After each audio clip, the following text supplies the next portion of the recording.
कहां हुआ और किसके साथ हुआ? कुश्ती संघ के दफ्तर में हुआ, रेस्टोरेंट में बगल में बैठाकर हुआ, होटल की लॉबी में हुआ। कब हुआ, कहां हुआ, किसके साथ हुआ? सांसें चेक करने के नाम पर हुआ, तस्वीर साथ में आकर जबरन खिंचाने के बहाने हुआ, परिवार से बात कराने के झांसे में हुआ। कब हुआ, कहां हुआ, क्या हुआ, कैसे कैसे हुआ? जरूरी सप्लीमेंट देने के नाम पर हुआ, प्रतियोगिता नहीं खेलनी है क्या की धमकी देकर हुआ, महिला पहलवानों की मर्जी के खिलाफ हुआ। बृजभूषण शरण सिंह, क्या अब भी कुछ पूछना बाकी है? पूछिए। कहां हुआ, क्या हुआ? ये मुंह अब खुला का खुला ही रह जाएगा, इसमें से शब्द नहीं निकलेंगे, बोली फूटनी कठिन होगी। हंसी ठहाके लगाकर भरी सभा में जैसे द्रौपदी का चीरहरण हुआ, वैसे महिला पहलवानों के आरोपों पर कब हुआ, कैसे हुआ के शब्दों से चीरहरण करने के आरोपी बृजभूषण शरण सिंह को अब दोबारा ऐसे बोलते शायद ही आप सुन पाएंगे। क्यों? क्योंकि बृजभूषण शरण सिंह को सूत्रों के मुताबिक बीजेपी नेतृत्व ने कह दिया, अब कम बोलना, कम मुंह खोलना तो आक्रामक होकर मत बोलना। रघुकुल रीत की बात करने वाले सिर्फ तरेर कर देख लेने भर से विरोधियों की तलवारों को म्यान में भिजवा देने का दावा करने वाले, जेल, बेल और गोली के किस्से चाव से सुनाने वाले और महिला पहलवानों के आरोप लगाने के बाद पहले दिन से सबूत मांगने के नाम पर बदसलूकी भरा बयान देने वाले बृजभूषण शरण सिंह अब क्या जवाब देंगे, जब उन पर दर्ज पॉक्सो एक्ट समेत 2 एफआईआर में यौन शोषण के 15 मामले, गलत तरीके से छूने, महिला पहलवानों की छाती और नाभि छूने, पीछा करने जैसे 10 मामले दर्ज हुए हैं। क्या इन आरोपों पर अब भी बृजभूषण सिंह ऐसे ही ताव देंगे? आज ये आरोप से न गांव सुरक्षित है, न शहर सुरक्षित है, न विद्यार्थी सुरक्षित है, न नौजवान सुरक्षित है, न संत सुरक्षित है, न अधिकारी सुरक्षित है आज इस आरोप से।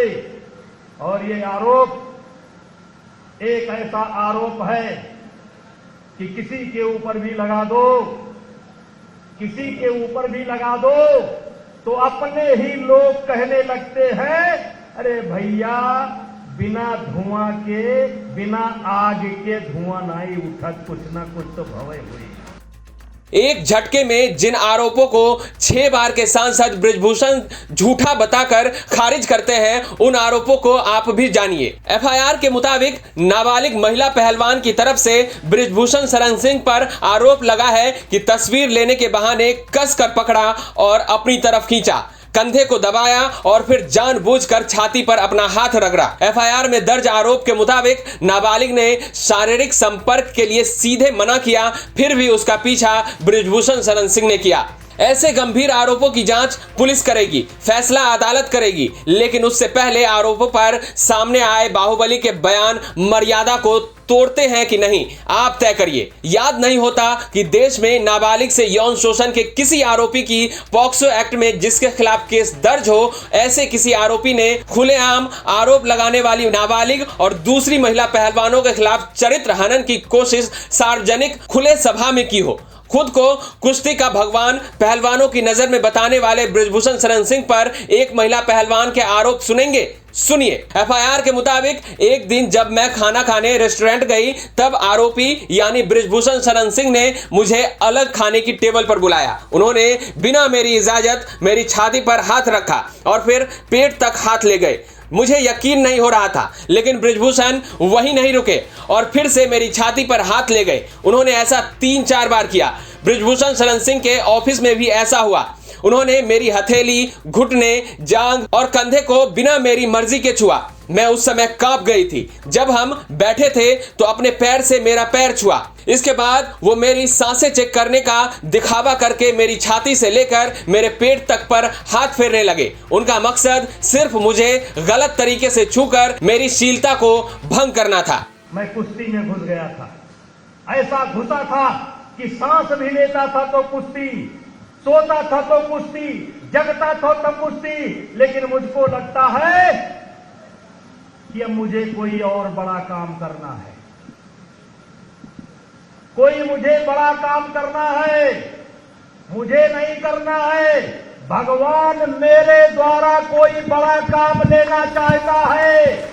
भगवान का नाम लेकर कुश्ती के नाम पर क्या कर रहे थे बृजभूषण, फैसला पुलिस को करना है। बृजभूषण शरण सिंह जो बार बार कहते थे कि कब हुआ, कहां हुआ, शर्मिंदा कर देने वाले, झकझोर देने वाली ये आरोप तो उन्हीं सवालों का जवाब है जहां रेस्टोरेंट से लेकर नेताजी के नाम से मशहूर बृजभूषण सिंह के दफ्तर तक में शोषण के आरोप महिला पहलवान ने लगाए हैं। ब्यूरो रिपोर्ट, हरियाणा तक।